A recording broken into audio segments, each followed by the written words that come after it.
coming, Brian Burke. Oh man, nice. My buddy, yeah. Excellent. So, you've been to the future before a few times. So, what was it in Oblivion that made you take the trip again? It was a totally unique story. I mean, I know now science fiction, in many ways, you know, I look at it like the old Western, you know, in the 50s, where John Ford could take you to, you know, take an audience to a place they've never been before, and then you have this very engaging human story with incredible adventure. And of course our film takes place 60 years in the future, post-apocalyptic, after an alien invasion. And you know, you look at what Joe Kosinski created with this film, it's so unique when you look at the bubble ship that he designed, you know, the look of the movie, and the story itself is something that has these magnificent twists and turns all the way up until the final frame. And I've never played a character like this. You know, you have Jack Harper, who is basically a blue-collar drone repairman.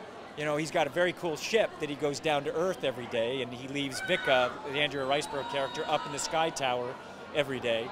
And he ends up having this great affinity for the planet, and in 2 weeks his tour is up and he's supposed to leave, and yet he doesn't want to leave. And so then ensues all of the complications that you would want in a story. How hard is it today to come by a story that is original, that is not a remake, a sequel, adaptation of anything? How hard is it to get something that in that scope, that good, and with heart? You know, that studios want to make things original, and the thing is like when you look at what Joe Kosinski has created with this, it's a story that everyone read and went, oh my gosh, this is original. This is, but it's also it's engaging, and so it's always a challenge to find good material and create characters.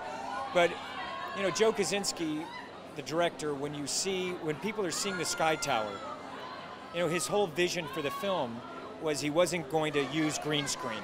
So when they're seeing the cloud formations on the Sky Towers, basically that's what he did. He went to Hawaii and he took those big cameras and he photographed for weeks cloud formations from sunrise to sunset and even at night.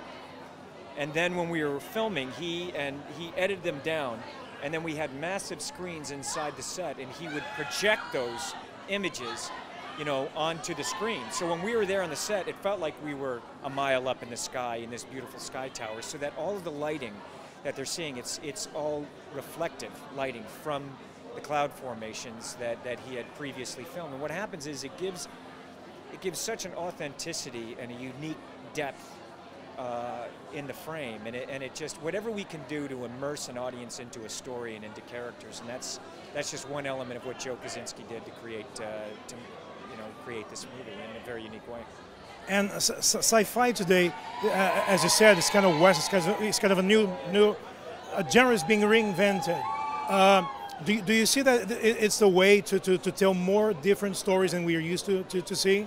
Look, what I want to do, I just want a great story for an audience, and I want to transport them. You know, movies, we are creating realities for audiences. It's not real, you know, it's a movie.